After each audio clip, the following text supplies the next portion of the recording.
तो इस वीडियो में हम लोग कवर करने वाले हैं ग्लाइकोलिसिस के बारे में हम लोग पढ़ेंगे। रेस्पायरेशन इन प्लांट वाला जो चैप्टर है उसमें एक टॉपिक आता है ग्लाइकोलिसिस। रेस्पायरेशन में ही या फिर कह दो कि रेस्पायरेशन के दो स्टेप होते हैं, उसमें से पहला स्टेप है क्या, ग्लाइकोलिसिस। तो इस वीडियो में हम लोग कवर करेंगे ग्लाइकोलिसिस और अगली वीडियो में हम लोग कवर करेंगे क्रेब्स साइकिल। ठीक है, तो अभी हम लोग स्टार्ट करते हैं ग्लाइकोलिसिस। अब देखिए, ग्लाइकोलिसिस को समझने से पहले हम लोग थोड़ा सा रेस्पायरेशन को समझते हैं। अब रेस्पायरेशन में क्या होता है, रेस्पायरेशन में जो कार्बोहाइड्रेट्स है, रेस्पायरेशन में क्या हो रहा है कि जो भी कार्बोहाइड्रेट है वो टूट रहा है और फाइनल प्रोडक्ट हमको क्या मिल रहा है, कार्बन डाइऑक्साइड एंड वाटर। या फिर कह दीजिए कि कार्बोहाइड्रेट जब टूट रहा है और उसका जो प्रोडक्ट फॉर्म हो रहा है वो क्या है, कार्बन डाइऑक्साइड और वाटर। तो जब कार्बोहाइड्रेट टूटेगा पूरी तरीके से कार्बन डाइऑक्साइड और वाटर में, तो यहाँ पे ये दो स्टेप में टूटेगा। यानी कि जो रेस्पायरेशन है ये दो स्टेप का प्रोसेस है। तो रेस्पायरेशन में दो स्टेप इन्वॉल्व हो रहे हैं और फाइनल प्रोडक्ट हमको क्या मिलेगा, कार्बन डाइऑक्साइड और वाटर मिलेगा। ठीक है, अब जो दो स्टेप हैं हमारे रेस्पायरेशन के वो क्या हैं। अब देखिए, पहला स्टेप आता है ग्लाइकोलिसिस जो हम इस वीडियो में कवर करेंगे, और अगला स्टेप आता है क्रेब्स साइकिल। ठीक है, अब रेस्पायरेशन को कंप्लीट होने के लिए ग्लाइकोलिसिस का होना ज़रूरी है और ग्लाइकोलिसिस होने के बाद क्रेब्स साइकिल का होना ज़रूरी है। यानी कि एक सीक्वेंस में जो चीज़ें हैं वो चलेंगी। तो पहले होगा ग्लाइकोलिसिस, उसके बाद होगा क्रेब्स साइकिल। ठीक है, अब देखिए, कार्बोहाइड्रेट जब टूट रहा था कार्बन डाइऑक्साइड और वाटर में, तो यहाँ पे क्या हो रहा था, ये दो स्टेप से गुजर रहा था। पहली स्टेप थी हमारी ग्लाइकोलिसिस और दूसरी स्टेप क्या थी, हमारी क्रेब्स साइकिल। ठीक है, अब क्रेब्स साइकिल है और ग्लाइकोलिसिस है। अब हम लोग देखते हैं कि देखिए, ग्लाइकोलिसिस में क्या हो रहा है, कार्बोहाइड्रेट कन्वर्ट हो रहा है पायरुविक एसिड में। ठीक है, अब ये हम लोग डिटेल में पढ़ेंगे, कार्बोहाइड्रेट से कैसे कैसे पायरुविक एसिड, कार्बोहाइड्रेट कैसे कैसे पायरुविक एसिड में कन्वर्ट हो रहा है, या फिर कैसे कैसे कार्बोहाइड्रेट टूट के पायरुविक एसिड फॉर्म कर रहा है। ठीक है, तो जब कार्बोहाइड्रेट पायरुविक एसिड में कन्वर्ट हो जाता है या फिर कार्बोहाइड्रेट टूट के पायरुविक एसिड बन जाता है, तो यहाँ तक की जो स्टेप है, जो प्रोसेस है, उसे हम लोग कह देते हैं ग्लाइकोलिसिस। ठीक है, अब इसके बाद बात आती है क्रेब्स साइकिल। अब देखिए, ग्लाइकोलिसिस का एंड प्रोडक्ट क्या है, पायरुविक एसिड। अब जो ये पायरुविक एसिड है जो कि प्रोडक्ट है ग्लाइकोलिसिस का, यानी कि ग्लाइकोलिसिस का प्रोडक्ट क्या है, पायरुविक एसिड। अब ये पायरुविक एसिड काम करेगा क्रेब्स साइकिल में। अब क्रेब्स साइकिल में क्या है, पायरुविक एसिड तोड़ा जाएगा कार्बन डाइऑक्साइड एंड वाटर में। ठीक है, अब यहाँ पे आप देख पा रहे होंगे कि ग्लाइकोलिसिस में क्या था कि कार्बोहाइड्रेट टूट रहा था पायरुविक एसिड में, यानी कि आधी रिएक्शन क्या है, ग्लाइकोलिसिस में हो रही है और आधी रिएक्शन कहाँ पे हो रही है, क्रेब्स साइकिल में हो रही है। तो क्रेब्स साइकिल यानी कि ग्लाइकोलिसिस का जो एंड प्रोडक्ट है, यानी कि हम लोग बात कर रहे हैं पायरुविक एसिड की। अब जो ये एंड प्रोडक्ट है पायरुविक एसिड की, अब क्योंकि ये सीक्वेंस में चलेगा, पहले चलेगा क्या, ग्लाइकोलिसिस, और दूसरे में क्या चलेगा, हमारा क्रेब्स साइकिल। तो जो पायरुविक एसिड है ये रिएक्टेंट की तरह काम करेगा क्रेब्स साइकिल के लिए, और जो एंड प्रोडक्ट हमको मिलेगा, यानी कि जो पायरुविक एसिड है वो टूट जाएगा और एंड प्रोडक्ट, फाइनल प्रोडक्ट हमको मिल जाएगा कार्बन डाइऑक्साइड और वाटर। तो यहाँ पे जाके हमारी जो रिएक्शन है वो पूरी होगी, या फिर हम लोग बोलेंगे कि जो रेस्पायरेशन की प्रोसेस है वो पूरी हो जाएगी। तो कार्बोहाइड्रेट से कार्बन डाइऑक्साइड और वाटर का निकलना, या फिर कार्बोहाइड्रेट का कार्बन डाइऑक्साइड और वाटर में टूटना, ये दो स्टेप का प्रोसेस है। पहला है ग्लाइकोलिसिस और दूसरा क्या है, क्रेब्स साइकिल। अब इस वीडियो में हम लोग पढ़ेंगे क्या, ग्लाइकोलिसिस पढ़ेंगे। यानी कि इस वीडियो में हम लोग कार्बोहाइड्रेट को पायरुविक एसिड में तोड़ देंगे। यानी कि इस वीडियो में हम लोग क्या पढ़ेंगे कि कार्बोहाइड्रेट जो कि हम लोग ग्लूकोज को ले रहे हैं यहाँ पे, तो ग्लूकोज को तोड़ेंगे हम लोग पायरुविक एसिड में। जो आधी जर्नी है वो हम लोग यहाँ पे कंप्लीट कर लेंगे पायरुविक एसिड तक, और अगली वीडियो में हम लोग जब क्रेब्स साइकिल पढ़ेंगे तो वहाँ पे जो बची हुई आधी जर्नी है, यानी कि पायरुविक एसिड से कार्बन डाइऑक्साइड और वाटर तक की जो जर्नी है वो हम लोग अगली वीडियो में कवर करेंगे। अब देखिए हम लोग स्टार्ट करते हैं ग्लाइकोलिसिस के बारे में। ये तो था नॉर्मल आपको समझाने के लिए कि ब्रेन में एक मैप फॉर्म हो जाए, एक अच्छे तरीके से समझ में आए कि ग्लाइकोलिसिस है क्या, कहाँ से कहाँ तक हम लोग जाएंगे, इसमें क्या क्या होगा। अब हम लोग डिटेल में पढ़ने जा रहे हैं क्या ग्लाइकोलिसिस। अब देखिए ग्लाइकोलिसिस जो वर्ड है ये वर्ड बना हुआ है दो वर्ड से, ग्लाइकोज यानी कि शुगर और लाइसिस का मतलब क्या होता है, स्प्लिटिंग।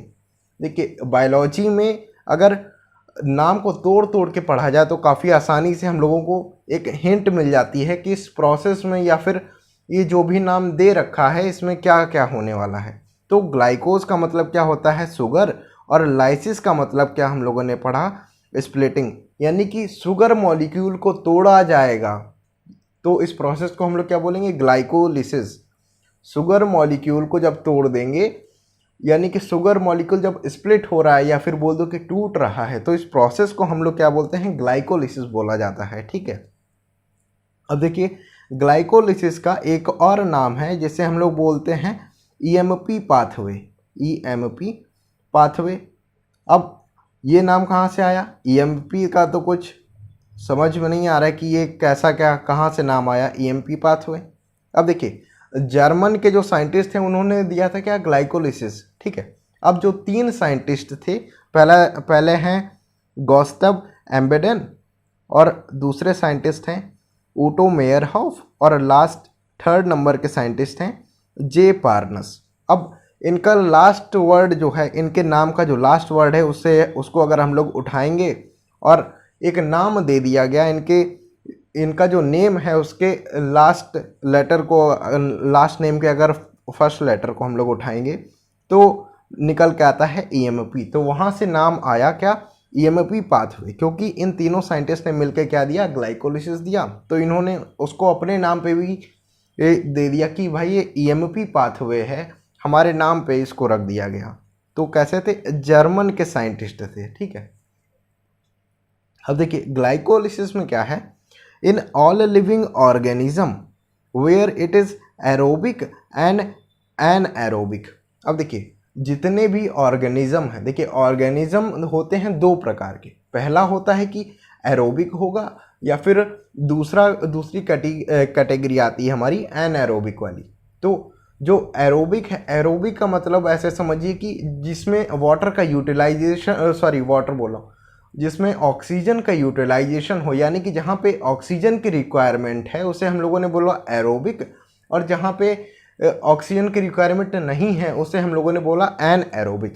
देखिए एन एरोबिक का मतलब आप लोग ऐसे समझ सकते हैं कि ऑक्सीजन की रिक्वायरमेंट है। ठीक है। अब यहाँ पे वर्ड क्या आ गया, एन आ गया। एन का मतलब होता है नो बोल दो, या फिर यहाँ पे क्या रिक्वायरमेंट नहीं है, तो यहाँ पे नो रिक्वायरमेंट ऑफ ऑक्सीजन, तो नो O2। अब जहाँ पे ऑक्सीजन नहीं है वहाँ पे कौन से ऑर्गेनिज्म रहेंगे, एन एरोबिक वाले रहेंगे। और जहाँ पे ऑक्सीजन प्रेजेंट है या फिर जहाँ पे ऑक्सीजन रिक्वायर्ड है वहाँ पे कौन से रहेंगे, एरोबिक वाले रहेंगे। ठीक है। तो सभी तरीके के जो ऑर्गेनिज्म है, भले ही वो एरोबिक हो या फिर एन एरोबिक हो, या फिर दूसरी भाषा में हम लोग बोलेंगे कि जितने भी टाइप के ऑर्गेनिज्म हैं, भले ही वो ऑक्सीजन की रिक्वायरमेंट हो उनमें या फिर ऑक्सीजन की रिक्वायरमेंट ना हो, उसमें उनमें जो स्टेप कॉमन है रेस्पायरेशन के लिए। अब देखिए रेस्पायरेशन तो सब में होगा। ठीक है। तो रेस्पायरेशन की जो पहली स्टेप है, यानी कि first step in cellular respiration is partial breakdown और पार्शियल ऑक्सीडेशन ऑफ ग्लूकोज। अब देखिए फर्स्ट स्टेप क्या है रेस्पायरेशन में, जितने भी तरीके के ऑर्गेनिज्म हैं, चाहे वो एरोबिक हो या फिर एन एरोबिक हो, उसमें क्या है, पहला स्टेप क्या है, ग्लाइकोलिसिस। अब ग्लाइकोलिसिस में क्या होता है कि पार्शियल ब्रेकडाउन या तो देखिए ग्लूकोज का पार्शियल ब्रेकडाउन होगा या तो फिर पार्शियल ऑक्सीडेशन होगा। ग्लूकोज का क्या होगा, पार्शियल ब्रेकडाउन, यानी कि पूरा नहीं हो रहा है, पार्शियल यानी कि उसका कुछ पार्ट जो है वो ब्रेकडाउन हो गया, टूट गया, या फिर कुछ जो पार्ट है वो क्या हो गया कि ऑक्सीडाइज हो गया। ठीक है। इनटू, तो ग्लूकोज से क्या क्या मिल रहा था हमको, 2 मॉलिक्यूल ऑफ पायरुविक एसिड। अब जो हमारा ग्लूकोज था, इसका कुछ मॉलिक्यूल के ग्लूकोज का के जो कुछ मॉलिक्यूल थे वो क्या हो गए, या फिर ब्रेक डाउन हो गया या फिर ऑक्सीडेशन हो गया उनका, और हमको क्या मिला, 2 मॉलिक्यूल ऑफ पायरुविक एसिड। देखिए ग्लूकोज क्या होता है ग्लूकोज में होते हैं 6 कार्बन, ठीक है। तो ग्लूकोज कैसा है 6 कार्बन कंपाउंड, यानी कि 6 कार्बन से मिलके बना है ग्लूकोज। और पायरुविक एसिड कैसा है, 3 कार्बन से मिलके बना है। तो जाहिर सी बात है जब ये 6 कार्बन वाला टूटेगा तो ये इसमें 6 कार्बन से जब 3 कार्बन जा रहे हैं, या फिर बोल दो कि ग्लूकोज से जब पायरुविक एसिड बना रहे हैं, तो एक ग्लूकोज जब टूटेगा तो 2 पायरुविक एसिड फॉर्म हो जाएंगे कि नहीं। देखिए 6 कार्बन को अगर बीच से तोड़ेंगे तो क्या, तो 3 के पार्ट में डिवाइड हो रहा है। तो पायरुविक एसिड कैसा है, 3 कार्बन कंपाउंड है, ठीक है। तो एक ग्लूकोज जब टूटता है तो 2 molecule of pyruvic acid form हो जाते हैं, and it is called glycolysis. और ये जो प्रोसेस है इसे हम लोग क्या बोलते हैं, glycolysis. Glycolysis is occur in cytoplasm of cell. अब जो जगह है, एक जो मैदान है जहाँ पे ये जो लड़ाई है वो हो रही है, उस मैदान को हम लोग क्या बोलते हैं, साइटोप्लाज्म। तो सेल का जो साइटोप्लाज्म है वहाँ पे ये जो रिएक्शन है ये हो रही है। तो ग्लाइकोलिसिस कहाँ पे हो रहा है, साइटोप्लाज्म ऑफ सेल। कोई अगर पूछे कि साइट ऑफ ग्लाइकोलिसिस क्या है, तो उसमें आंसर जाएगा आपका cytoplasm of a cell. Cytoplasm, cell का जो साइटोप्लाज्म है वहाँ पे जो है ग्लाइकोलिसिस हो रही है। Glycolysis process is independent of oxygen. अब देखिए जो ग्लाइकोलिसिस की प्रोसेस है इसमें ऑक्सीजन की रिक्वायरमेंट नहीं है। अब ऑक्सीजन की रिक्वायरमेंट नहीं है, इसीलिए तो ये दोनों तरीके के ऑर्गेनिज्म में हो रहा था, भले ही उसको ऑक्सीजन की रिक्वायरमेंट हो या फिर उसको ऑक्सीजन की रिक्वायरमेंट ना हो, ठीक है। या फिर दूसरी भाषा में हम लोग बोलें कि जो ऑक्सीजन की जो डिमांड है वो ग्लाइकोलिसिस में नहीं है, इसीलिए वो एरोबिक में भी हो रहा है और एनएरोबिक में भी हो रहा है। It means it can occur in both condition presence of O2। वही बात, यानी कि कौन सा, एरोबिक कंडीशन की बात कर रहा है, और एब्सेंस ऑफ O2 यानी कि एनएरोबिक कंडीशन की बात कर रहा है।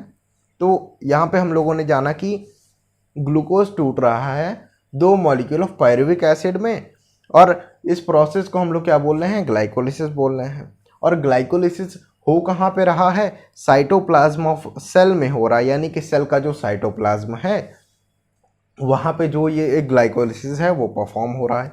और ग्लाइकोलिसिस इंडिपेंडेंट है ऑक्सीजन की प्रेजेंस में, या फिर बोल दो कि ऑक्सीजन की जो रिक्वायरमेंट है वो ग्लाइकोलिसिस में नहीं है, ऑक्सीजन की रिक्वायरमेंट ग्लाइकोलिसिस में नहीं है। तो यहाँ पे हम लोगों ने 3 बातें सीखी। अब हम लोग बढ़ रहे हैं ग्लाइकोलिसिस की प्रोसेस की तरफ, या फिर जो स्टेप इन्वॉल्व हैं ग्लाइकोलिसिस में, जो भी रिएक्शन होंगी उसकी तरफ, ठीक है। In plant sucrose is the end product of photosynthetic carbon reaction, ठीक है। अब देखिए अपने लोग में क्या होता है कि हम लोग डायरेक्ट कार्बोहाइड्रेट कंज्यूम कर लेते हैं, तो वहाँ पे क्या होता है ग्लूकोज में टूट जाता है, ठीक है।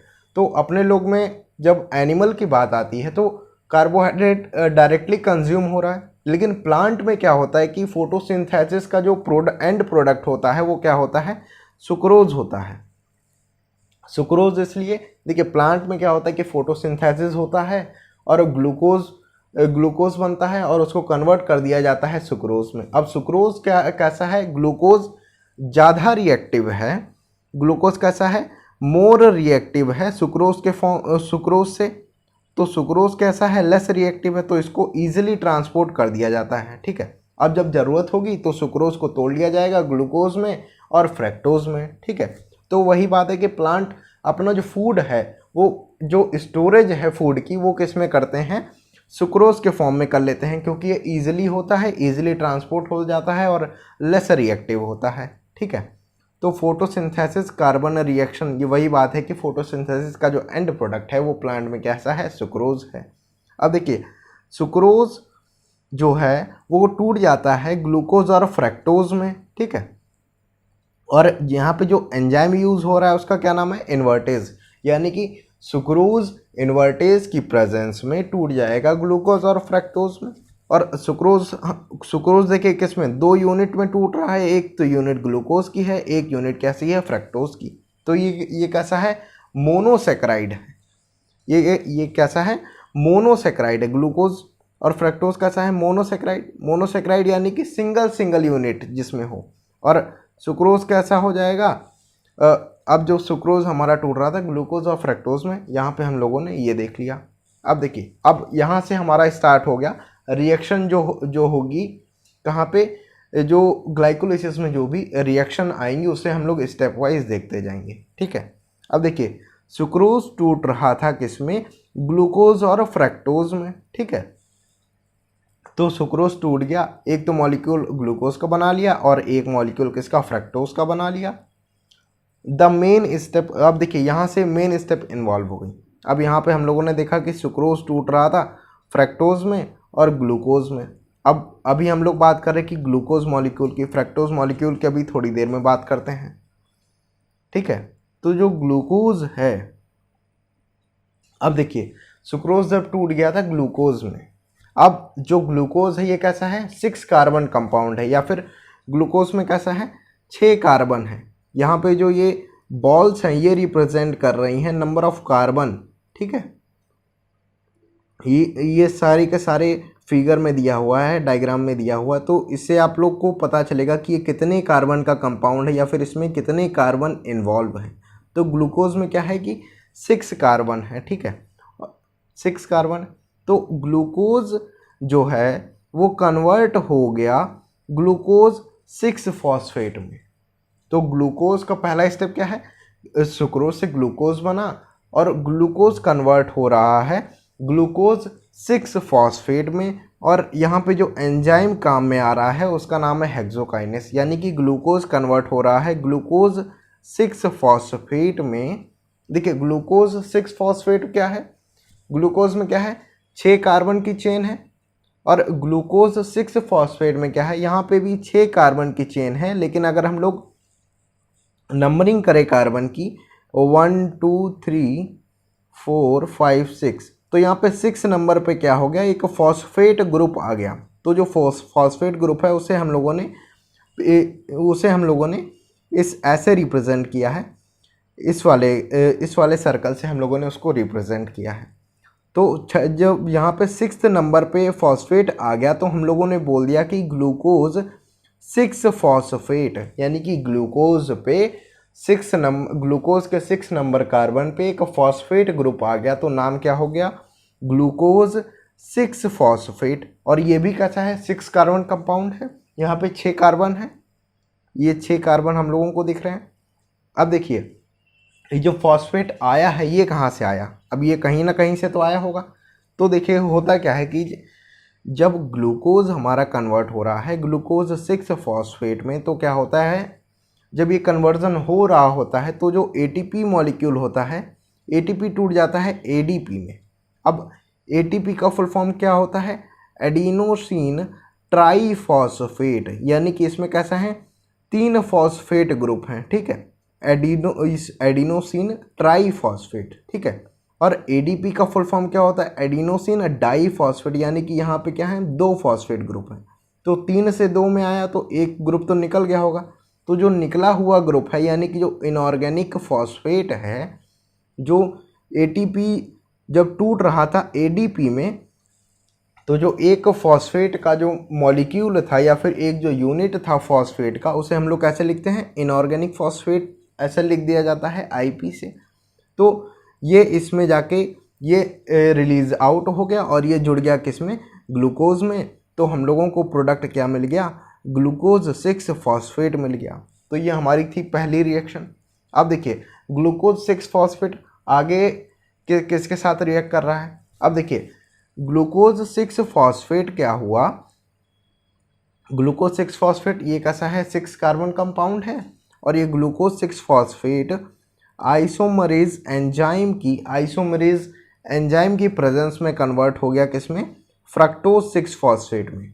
अब देखिए ग्लूकोज और फ्रक्टोज में ज़्यादा अंतर नहीं है, और तभी यहाँ पे एरो लगाया गया है एक रिवर्सिबल रिएक्शन का जो एरो लगाया गया है यहाँ पे, ठीक है।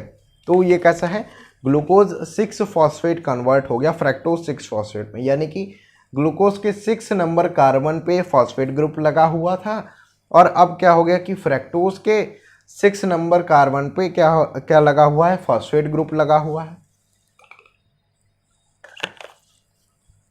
और ये आइसोमरेज एंजाइम की मदद से ग्लूकोज कन्वर्ट हो गया किसमें, फ्रैक्टोज में, ठीक है। अब देखिए हम लोगों ने देखा था कि स्टार्टिंग में कि जो सुक्रोज था वो कन्वर्ट किस में हो रहा था कि एक तो यूनिट ग्लूकोज में टूट रही थी जिसकी हम लोगों ने अभी बात की, और एक यूनिट जो बच रही थी यानी कि जो फ्रैक्टोज वाली यूनिट थी उसकी हम लोग यहाँ पे बात कर रहे हैं। तो एक तो क्या है, ग्लूकोज वाली यूनिट थी यहाँ पे, और एक है क्या, फ्रैक्टोज वाली यूनिट। तो फ्रैक्टोज वाली जो यूनिट है यानी कि सुक्रोज जब कन्वर्ट हुआ फ्रैक्टोज में, अब देखिए फ्रैक्टोज में कन्वर्ट हो गया, अब फ्रैक्टोज किस में टूट जाएगा, हेक्सोकाइनेज की प्रेजेंस में। अब जो फ्रैक्टोज है वो हेक्सोकाइनेज जो एंजाइम है इसकी प्रेजेंस में टूट जाएगा फ्रैक्टोज 6 फॉस्फेट में। अब देखिए फिर वही बात है कि यहाँ पे जो फॉस्फेट है वो कहाँ से आ रहा है, यहाँ से। तो इस वाली यानी कि ग्लूकोज 6 फॉस्फेट से जब आ रहा था तब तो समझ में आ रहा था कि ग्लूकोज का ग्लूकोज ही रहा सॉरी, जो ये फॉस्फेट ग्रुप था वो डायरेक्ट उठ के यहाँ पे आ गया और जो ग्लूकोज है वो कन्वर्ट हो गया फ्रैक्टोज में। लेकिन जब इस पाथ से रिएक्शन जा रही है तो यहाँ पे ये फॉस्फेट कहाँ से आया, क्योंकि फ्रैक्टोज में यहाँ पे तो फॉस्फेट था नहीं। देखिए फिर वही पुरानी वाली बात, जब एटीपी कन्वर्ट हो रहा है यहाँ पे भी एडीपी में, तो यहाँ से क्या हो गया, एक इनऑर्गेनिक फॉस्फेट निकलेगा और वो यहाँ पे जाके जुड़ जाएगा। वही पुरानी वाली बात जो अभी हम लोगों ने यहाँ पे की कि जो एटीपी है उससे इनऑर्गेनिक फॉस्फेट निकल रहा है और एटीपी एडीपी में कन्वर्ट हो रहा है।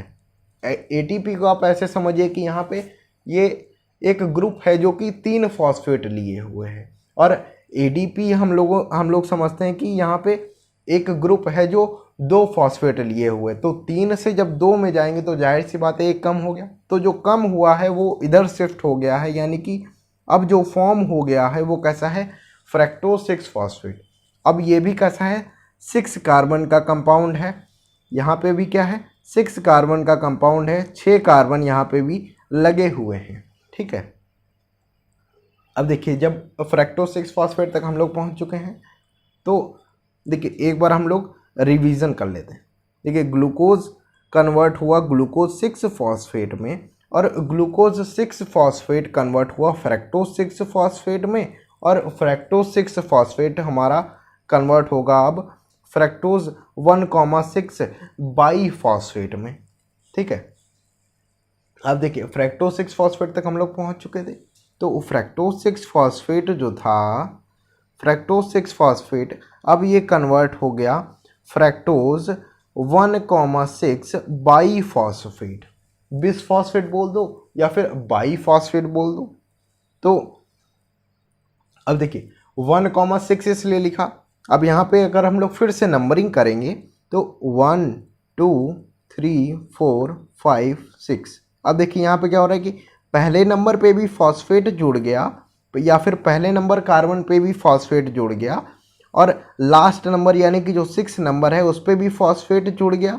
तो इसीलिए हम लोगों ने बोला फ्रैक्टोज 1,6 बाई फॉस्फेट, बाई बोले तो 2 फॉस्फेट यहाँ पे प्रेजेंट है। तो फ्रैक्टोज में जब 2 फॉस्फेट प्रेजेंट हो गए और उनकी लोकेशन क्या है, एक तो पहले नंबर कार्बन पे फॉस्फेट जुड़ा हुआ है और दूसरा 6 नंबर कार्बन पे फॉस्फेट जुड़ा हुआ है, और अब भी ये क्या है, 6 कार्बन का कंपाउंड है, ठीक है। अब जाहिर सी बात है कि जो पहले तो फ्रैक्टोज 6 फॉस्फेट में तो एक फॉस्फेट था, अब जो ये एक जो एक्स्ट्रा फॉस्फेट आ गया ये कहाँ से आया। अब फिर वही पुरानी बात, जब एटीपी हमारा टूट रहा है एडीपी में तो यहाँ से एक फॉस्फेट ग्रुप रिलीज हो रहा है और वो यहाँ पे आके जुड़ जा रहा है, यानी कि पहले नंबर पे आके अब ये जुड़ जा रहा है। तो फ्रैक्टोज 1,6 फॉस्फेट ये बन गया हमारा फॉस्फोफ्रैक्टोकाइनेज एंजाइम की प्रेजेंस में। ये जो एंजाइम है ये भी इम्पॉर्टेंट है। तो एंजाइम यहाँ पे कौन सा यूज हुआ, फॉस्फोफ्रैक्टोकाइनेज। अब देखिए फॉस्फेट ग्रुप जुड़ रहा है तो हम लोगों ने क्या नाम रख दिया, फॉस्फो। और किस में जुड़ रहा है, फ्रैक्टोज में, फॉस्फो फ्रैक्टो काइनेज, काइनेज, ठीक है। तो फॉस्फेट ग्रुप जुड़ गया फ्रैक्टोज में, तो हम लोगों ने एंजाइम का नाम क्या रख दिया, फॉस्फो फ्रैक्टो काइनेज नाम रख दिया। तोड़ तोड़ के पढ़ेंगे तो ज़्यादा आसानी से याद हो जाएगा। तो फॉस्फोफ्रक्टोकाइनेज की एंजाइम्स की प्रेजेंस में फ्रैक्टोज 6 फॉस्फेट हमारा कन्वर्ट हो गया फ्रैक्टोज 1,6 बाईफॉस्फेट या फिर बिस फॉस्फेट, ठीक है। और यहाँ पे जो Mg2+ आयन यानी कि Mg++ आयन की प्रेजेंस में ये काम हो रहा है। अब देखिए हम लोगों ने बना लिया था फ्रैक्टोज 1,6 बाईफॉस्फेट। अब ये कैसा है, 6 कार्बन का कंपाउंड है, ठीक है। अब ये टूट रहा है 2 पार्ट में। ऐसा समझिए कि फ्रैक्टोज 1,6 बाईफॉस्फेट जो है ये 2 पार्ट में डिवाइड हो गया है। और पहला क्या है, देखिए अब अगर फ्रैक्टोज 1,6 बाईफॉस्फेट एल्डोलेज की प्रेजेंस में टूटेगा तो ये बना लेगा क्या, 3-फॉस्फोग्लिसरैल्डिहाइड, 3-फॉस्फोग्लिसरैल्डिहाइड, या फिर हम लोग शॉर्ट फॉर्म में क्या बोलते हैं, PgAl, PgAl यानी कि पागल। तो फ्रैक्टोज 1,6 बाईफॉस्फेट अगर एल्डोलेज की प्रेजेंस में टूट रहा है तो किस में टूटेगा, पागल में, या फिर 3-फॉस्फोग्लिसरैल्डिहाइड में टूटेगा।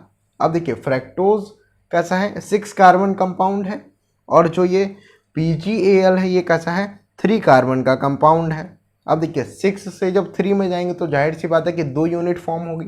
तो यहाँ पे क्या हो गया, 2 यूनिट PgAl के फॉर्म हो गए यहाँ पे, ठीक है। तो ये कैसा है, यहाँ पे 3 कार्बन का कंपाउंड है। और देखिए अगर हम लोग तोड़ते हैं ना फ्रैक्टोज 1,6 फॉस्फेट को, मान लीजिए इसको यहाँ से ब्रेक डाउन कर दिया, ठीक है। अब जब ब्रेक डाउन कर दिया तो देखिए क्या, 3 कार्बन, तो 3 कार्बन की चेन ये है और 3 कार्बन की चेन ये है। तो यहाँ वाला जो फॉस्फेट है वो यहाँ पे आ गया, या फिर बोल दो कि ये जो हाफ चेन है 2 पार्ट में डिवाइड हो गई और ये बन गया क्या, 3-फॉस्फोग्लिसरैल्डिहाइड, ग्लिसरैल्डिहाइड, यानी कि अब एल्डिहाइड ग्रुप इसमें जुड़ चुका है। ग्लिसरैल्डिहाइड का मतलब क्या है कि अब जो एल्डिहाइड ग्रुप है वो इसमें जुड़ चुका है, और जो फॉस्फेट है वो कहाँ पे जुड़ा है, 3 नंबर कार्बन पे।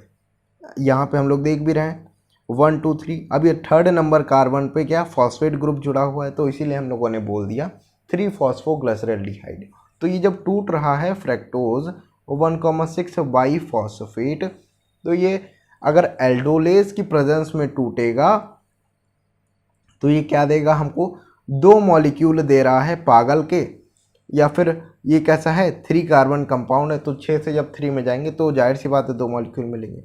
और या फिर फ्रैक्टोज 1,6 बाईफॉस्फेट जो है या फिर बिस फॉस्फेट है, ये कन्वर्ट हो जाएगा किस में, ये कन्वर्ट हो जाएगा डाई हाइड्रोक्सी एसीटोन फॉस्फेट में, डाई हाइड्रोक्सी एसीटोन फॉस्फेट में। अब देखिए यहाँ पे क्या है कि पहले नंबर कार्बन पे फॉस्फेट लगा हुआ है।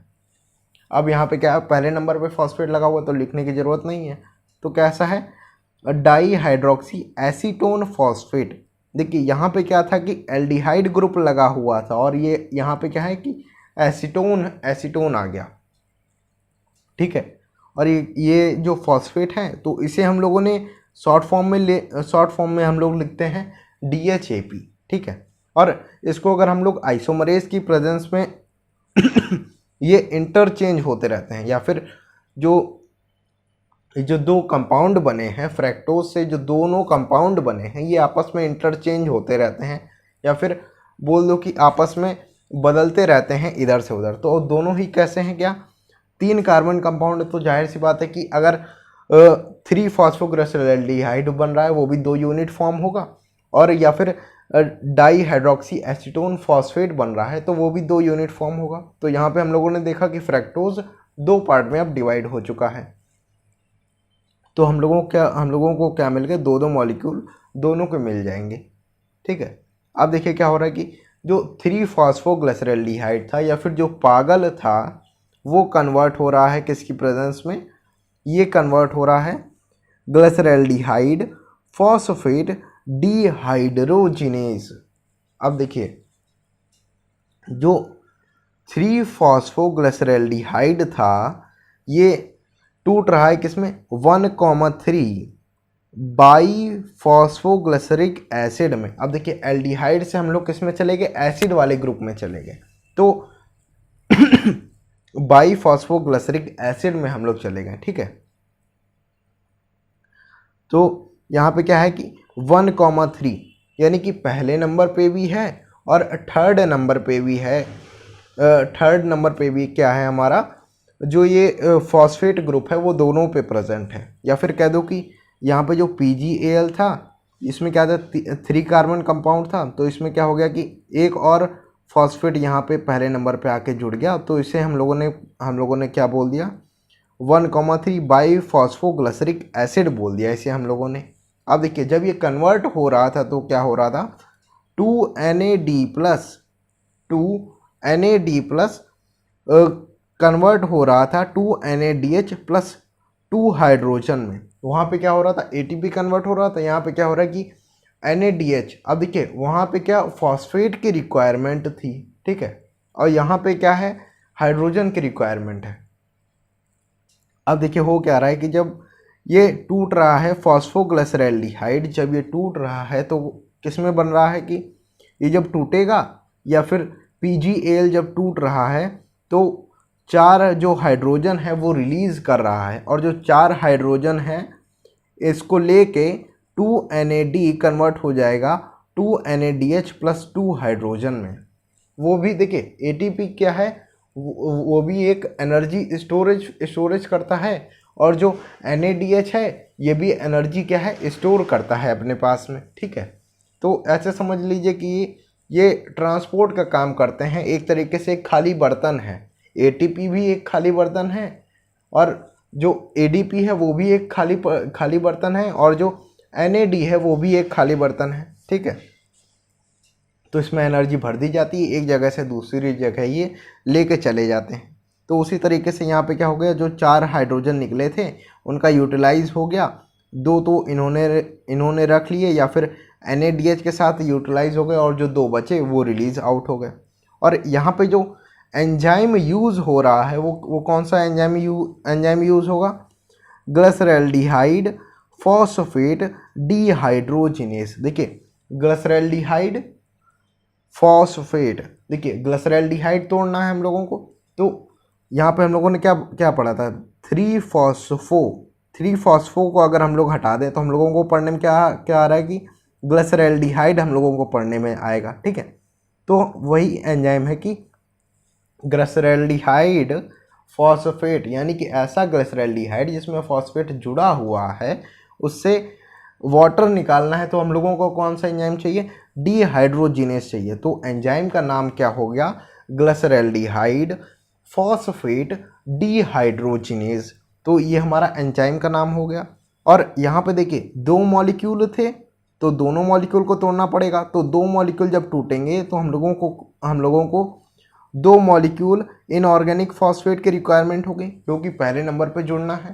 तो 2 मॉलिक्यूल हैं तो 2 फॉस्फेट की रिक्वायरमेंट है, तो यहाँ पे क्या है 2 इनऑर्गेनिक फॉस्फेट जो है यूटिलाइज हो जाएंगे, और हम लोगों को एंड प्रोडक्ट में क्या मिल जाएगा 1,3 बाई फॉस्फोग्लिसरिक एसिड मिल जाएगा। तो हम लोगों ने देखा कि एल्डिहाइड से अब हम लोग एसिड वाले ग्रुप में आ चुके हैं, और ये भी कैसा है 3 कार्बन कंपाउंड है। तो अब जो भी कंपाउंड आएंगे वो कैसे होंगे 3 कार्बन कंपाउंड है, और जो ये रिएक्शन है ये कैसी है रिवर्सिबल रिएक्शन है, ठीक है। अब देखिए हम लोगों ने पढ़ा अब जो 1,3 बाई फॉस्फोग्लिसरिक एसिड है, अब इसके क्या 2 मॉलिक्यूल हम लोगों को मिले थे, यहाँ पे 2 मॉलिक्यूल बने थे इसके। तो जो 1,3 बाई फॉस्फोग्लिसरिक एसिड है अब ये टूट रहा है, तो ये जब टूटेगा तो यहाँ से क्या होगा ये जो फॉस्फेट ग्रुप है ये रिलीज हो जाएगा। जो पहला नंबर वाला फॉस्फेट ग्रुप है ये टूट जाएगा और बाहर निकल जाएगा। अब देखिए 2 मॉलिक्यूल हैं तो जाहिर से एक मॉलिक्यूल से एक फॉस्फेट ग्रुप मिल रहा है, तो जब 2 मॉलिक्यूल हैं तो हम लोगों को क्या दो मॉलिक्यूल मिलेंगे किसके, फॉस्फेट के। तो दो मॉलिक्यूल जब मिल रहे हैं इनऑर्गेनिक फॉस्फेट के, तो ये यूटिलाइज हो जाएंगे और 1,3 बाई फॉस्फोग्लिसरिक एसिड ये कन्वर्ट हो जाएगा किसमें, 3 फॉस्फोग्लिसरिक एसिड में। तो बाई फॉस्फोग्लिसरिक एसिड से ये कन्वर्ट किस में हो गया, 3 फॉस्फोग्लिसरिक एसिड। 3 नंबर पे लगा हुआ है तो इसीलिए हम लोगों ने बोला क्या, 3 फॉस्फोग्लिसरिक एसिड। फॉस्फेट ग्रुप कहाँ पे लगा हुआ है, 3 नंबर कार्बन पे, और कैसा है, ग्लिसरिक एसिड है, तो जाहिर सी बात है वही हम लोग लिख देंगे। यहाँ पे पहले नंबर पे भी लगा हुआ था, तो पहले नंबर से हट के ये कहाँ पे चला गया, सॉरी ये जो पहले नंबर से हट गया और थर्ड नंबर वाला रह गया। तो यहाँ पे क्या था, बाई फॉस्फेट, बाई का मतलब 2 लगे हुए थे, तो बाई को हटा देंगे तो कैसा बन जाएगा हमारा, फॉस्फोग्लिसरिक एसिड बन जाएगा। तो वही यहाँ पे भी बात हो रही कि जो 2 इनऑर्गेनिक फॉस्फेट निकल रहे हैं यहाँ से, या फिर जो दो मॉलिक्यूल हैं फॉस्फेट के जो रिलीज़ हो रहे हैं, वो अब एडीपी उनको ले लेगा। अब खाली बर्तन में एनर्जी भर दी जाएगी, और फॉस्फेट को ऐसे समझिए कि ये एनर्जी है जो इधर से उधर हो रही। तो अब जो खाली बर्तन यानी कि एडीपी कैसा है, खाली बर्तन है, और एटीपी कैसा है, एक भरा हुआ बर्तन है। तो एडीपी प्लस फॉस्फेट या फिर एडीपी प्लस इनऑर्गेनिक फॉस्फेट ये जब मिल जाएंगे तो ये क्या बन जाएगा हमारा, एडिनोसिन ट्राईफॉस्फेट बन जाएगा। ठीक है, और ये कैसा है, ट्रांस फॉस्फोग्लिसरेट। ये ट्रांस फॉस्फोग्लिसरेट की प्रेजेंस में ये सब हो रहा है। ये जो भी चीज़ें हो रही हैं ये कैसा है कि ट्रांस फॉस्फोग्लिसरेट की प्रेजेंस में ये जो भी चीज़ें हैं ये परफॉर्म हो रही हैं, या फिर जो एंजाइम इन्वॉल्व हो रहा है वो कौन सा है, ट्रांस फॉस्फोग्लिसरेट जो एंजाइम है वो हम लोगों को देखने को मिलेगा। यहाँ पे लोगों ने देख लिया था कि जो 2 मॉलिक्यूल थे 1,3 बाई फॉस्फोग्लिसरिक एसिड के, वो कन्वर्ट हो गए थे 3 फॉस्फोग्लिसरिक एसिड में। ठीक है, और ये कैसा है, ये भी 3 मॉलिक्यूल है कार्बन का, 3 कार्बन मॉलिक्यूल है, और ये भी 3 कार्बन मॉलिक्यूल है। बस फ़र्क इतना है कि वहाँ पे 2 फॉस्फेट ग्रुप लगे हुए थे, एक तो था फर्स्ट नंबर पे और एक था कौन सा, थर्ड नंबर पे। और यहाँ पे क्या है कि जो थर्ड नंबर वाला फॉस्फेट है वो केवल बचा है, जो फर्स्ट नंबर वाला फॉस्फेट ग्रुप था वो हट गया है, तो इसे हम लोगों ने बोल दिया 3 फॉस्फोग्लिसरिक एसिड। ठीक है, और ये जो काम हुआ ये किसकी प्रेजेंस में हुआ है, ट्रांस फॉस्फोग्लिसरेट की प्रेजेंस में। ठीक है, अब जो 3 फॉस्फोग्लिसरिक एसिड जो हमको मिला है ये इंटरचेंज होगा, या फिर देखिए ये साइन किसका होता है, रिवर्सिबल रिएक्शन का। तो ये जो रिवर्सिबल रिएक्शन वाला जो साइन लगा हुआ है, यानी कि ये जो रिएक्शन है ये, तो ये जो प्रोडक्ट है ये इसमें कन्वर्ट हो सकता है, और ये जो रिएक्टेंट है ये इसमें कन्वर्ट हो सकता है। तो जो इंटरचेंज है वो होता रहता है। ठीक है, तो 3 फॉस्फोग्लिसरिक एसिड अब जो हम लोगों को मिला था, तो 2 मॉलिक्यूल मिले थे, तो जाहिर सी बात है कि अगला जो फॉर्म होगा वो भी 2 ही मॉलिक्यूल फॉर्म होगा। तो 3 फॉस्फोग्लिसरिक एसिड कन्वर्ट हो जाएगा हमारा 2 फॉस्फोग्लिसरिक एसिड, यानी कि जो फॉस्फेट ग्रुप था जो थर्ड नंबर कार्बन पे लगा हुआ था वो उछल के कहाँ पे आ जाएगा, 2 नंबर कार्बन पे। देखिए पूरी रिएक्शन में हो क्या रहा है कि जो फॉस्फेट ग्रुप है वो इधर से उधर घूम रहा है, कहीं पे दो बार आ जा रहा है। देखिए आ भी कहाँ पे रहा है, एक तो साइड में आ रहा है, और एक ही पॉइंट आपको यहाँ पे मिलेगा, या फिर एक ही स्टेप मिलेगा जहाँ पे 2 नंबर कार्बन पे फॉस्फेट ग्रुप आ गया है। तो फॉस्फेट ग्रुप इधर उधर हो रहा है, वही हमारी रिएक्शन चेन बनती जा रही है। ऐसे अगर आप लोग याद करेंगे तो ज़्यादा आसानी होगी। तो अब यहाँ पे क्या होगा कि 3 फॉस्फोग्लिसरिक एसिड, यानी कि जो फॉस्फोग्लिसरिक एसिड था वो उसमें जो फॉस्फेट जो ग्लिसरिक एसिड था उसमें जो फॉस्फेट कहाँ पे लगा हुआ था, 3 नंबर कार्बन पे। और अब जो नया बना है जो कि म्यूटेज की फॉर्म में, म्यूटेज एंजाइम की प्रेजेंस में जो बन रहा है, उस पर जो ये फॉस्फेट ग्रुप है ये उछल के कहाँ पे आ गया, बीच वाले के पास, यानी कि 2 नंबर कार्बन के पास आ गया। तो हम लोगों को मिल गया क्या, 2 फॉस्फोग्लिसरिक एसिड, यानी कि 2 नंबर पे फॉस्फेट प्रेजेंट है, और ये है क्या, एक ग्लिसरिक एसिड है। तो 2 मॉलिक्यूल मिल गए। अभी भी ये क्या है, 3 कार्बन चेन है, या फिर 3 कार्बन चेन नहीं बोले तो 3 कार्बन लाइन से लगे हुए हैं। इसकी जो चेन है वो 3 कार्बन की है। अब देखिए पायरुविक एसिड हम लोगों ने बना लिया था, सॉरी पायरुविक एसिड नहीं, अभी हम लोगों ने क्या बनाया है 2 फॉस्फोग्लिसरिक एसिड। अब देखिए अभी जो 2 फॉस्फोग्लिसरिक एसिड है ये कन्वर्ट किस में हो जाएगा, इनोलेज की फॉर्म। देखिए इनोलेज जो एंजाइम है इसका काम क्या होता है कि वाटर रिमूव करा देगा। इनोलेज का इनोलेज जो एंजाइम है इसका काम क्या होता है कि ये वाटर को बाहर निकलवा देता है, एक तरीके से रिमूव करा देगा। तो रिमूवल ऑफ वाटर हो गया किसके प्रेजेंस में, इनोलेज एंजाइम के प्रेजेंस में। तो जब 2 फॉस्फोग्लिसरिक एसिड से जब वाटर निकल गया, अब देखिए था क्या 2 मॉलिक्यूल थे 2 फॉस्फोग्लिसरिक एसिड के, तो कितना 2 मॉलिक्यूल ही वाटर तो रिमूव होगा, एक से एक मॉलिक्यूल वाटर, तो 2 मॉलिक्यूल जब हमारे पास है तो 2 मॉलिक्यूल ऑफ वाटर जो रिमूव हो जाएगा। ठीक है, तो जब वाटर रिमूव हो गया तो ये क्या बन गया 2 फॉस्फोफिनॉल पायरुविक एसिड। अब देखिए 2 फॉस्फो, इसको तो हटा दीजिए, अब ये क्या बन गया कि phenol pyruvic acid. Glyceric acid से क्या बन गया, ये फिनॉल पायरुविक एसिड बन गया।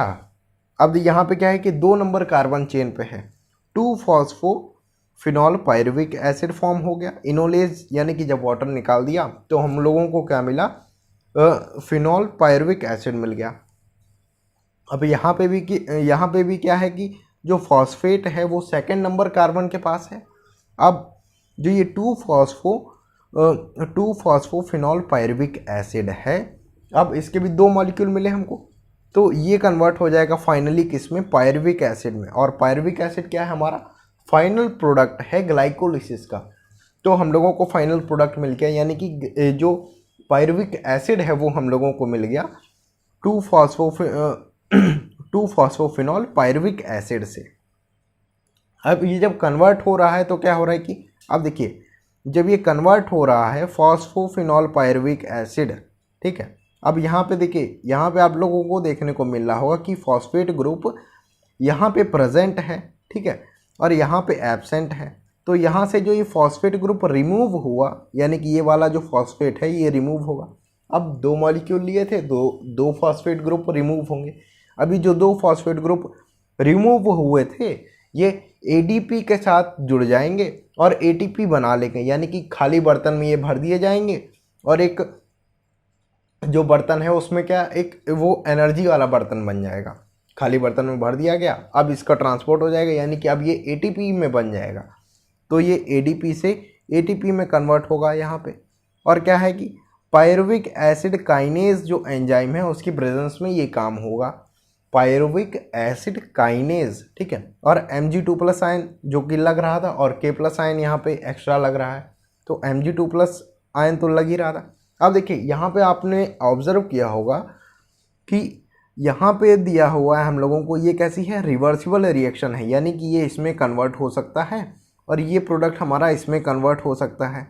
लेकिन यहाँ पे क्या है कि जो रिएक्टेंट है वो केवल प्रोडक्ट में कन्वर्ट होगा और जो पायरुविक एसिड है वो रिएक्टेंट में कन्वर्ट नहीं होगा, यानी जो पायरुविक एसिड है वो बैक नहीं जा सकता, एक फॉरवर्ड डायरेक्शन में ही केवल जो रिएक्शन है वो चलेगी। तो यहाँ पे हम लोगों ने देखा कि जो पायरुविक एसिड है वो कैसा है, पायरुविक एसिड में क्या है कि 3 कार्बन की चेन है और हम लोगों को कितना मिला, 2 मॉलिक्यूल मिला हमको पायरुविक एसिड का, यानी कि जब एक ग्लूकोज का मॉलिक्यूल टूटता है तो हम लोगों को 2 मॉलिक्यूल पायरुविक एसिड के मिलेंगे, ठीक है।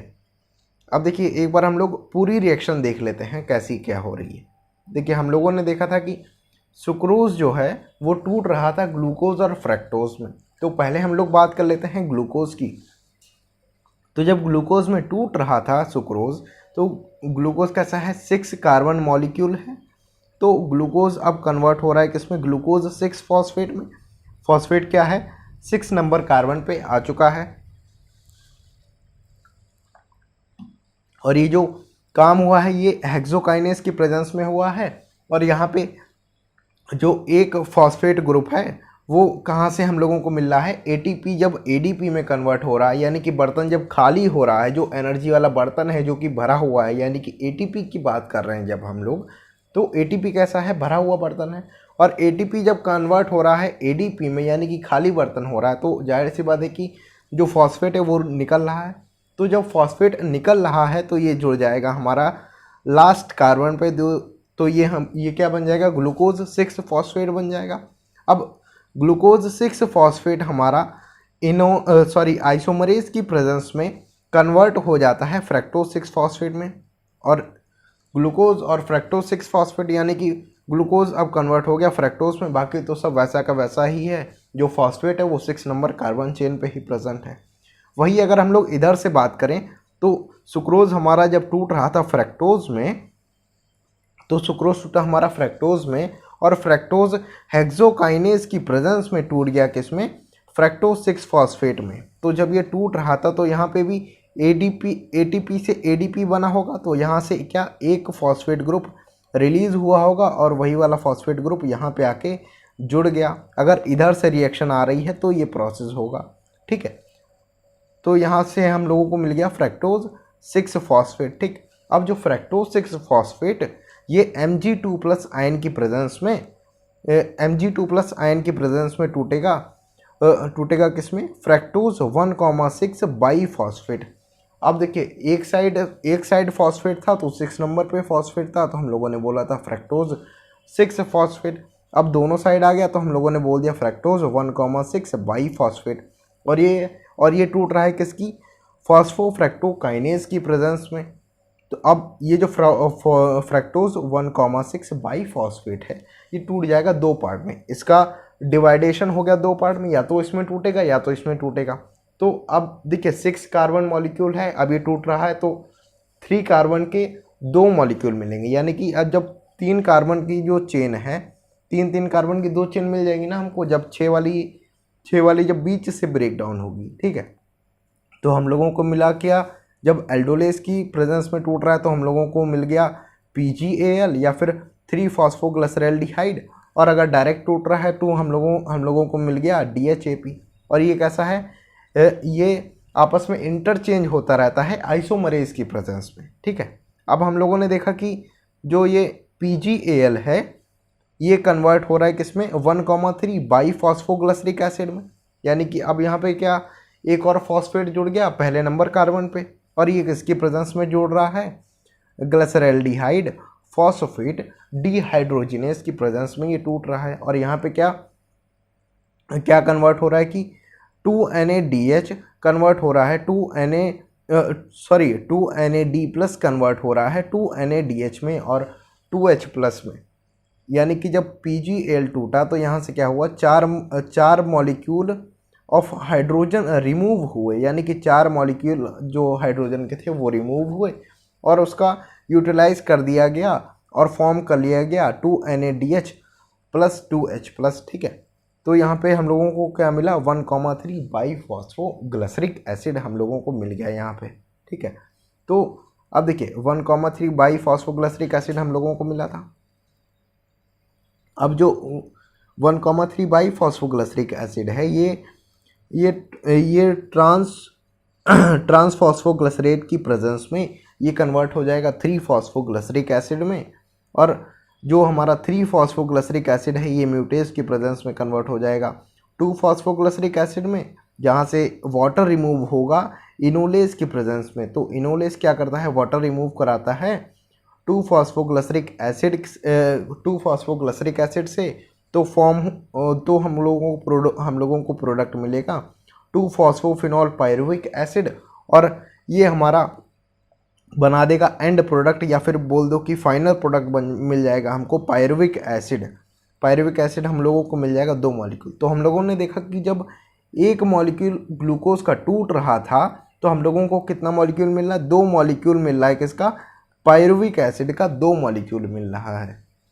अब देखिए जो नेट रिएक्शन हो रही है ग्लाइकोलिसिस में वो क्या हो रही है, जो नेट रिएक्शन यानी कि ओवरऑल रिएक्शन अगर हम लोग बात करें तो क्या रिएक्ट कर रहा है और क्या हम लोगों को प्रोडक्ट मिल रहा है उसकी हम लोग बात करेंगे, ठीक है।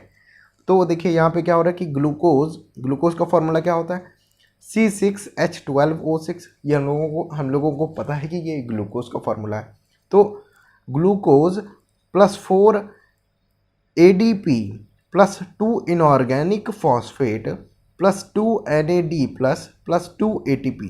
अब देखिए ये सब रिएक्ट कर रहा है और ये सब रिएक्ट कर रहा है और हम लोगों को प्रोडक्ट में क्या मिल रहा है, 2 मॉलिक्यूल ऑफ पायरुविक एसिड, यानी कि पायरुविक एसिड के 2 मॉलिक्यूल मिल रहे हैं, 4 ATP मिल रहे हैं। कितने? 4 ATP मिल रहे हैं और 2 NADH 4 ATP मिल रहे हैं और 2 NADH मिल रहे हैं, प्लस H प्लस आयन भी हम लोगों को मिल रहा है और 2 ADP भी मिल रहे हैं।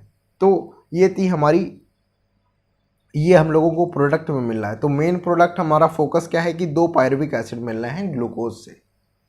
ठीक है, अब देखिए एक क्वेश्चन आता है, calculate how many ATP molecule are directly synthesise in glycolysis from 1 glucose molecule, यानी कि एक ग्लूकोज मॉलिक्यूल जब टूट रहा है तो हम लोगों को कितने ATP मॉलिक्यूल मिल रहे हैं। तो हम लोगों ने देखा कि यहाँ पे क्या है, 4 ATP मॉलिक्यूल मिल रहे हैं। और वैसे अगर यहाँ पे हमारा जो आंसर जा रहा है वो क्या है, 4 ATP यानी कि 4 ATP मॉलिक्यूल मिल रहे हैं। और इसी तरीके से अगर NADH पूछता तो हम लोगों को कितने, 2 NADH मिल रहे हैं।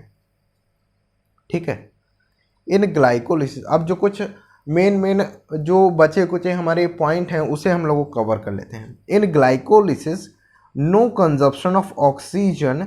देखिए हम लोगों ने स्टार्टिंग में ही देखा था कि ग्लाइकोलिसिस में कोई भी ऑक्सीजन का कंजप्शन नहीं हो रहा है, और हम लोगों ने रिएक्शन में भी देखा कि कहीं पे भी हम लोगों को क्या है, ऑक्सीजन यहाँ कहीं पे भी नहीं हम लोगों को दिखा।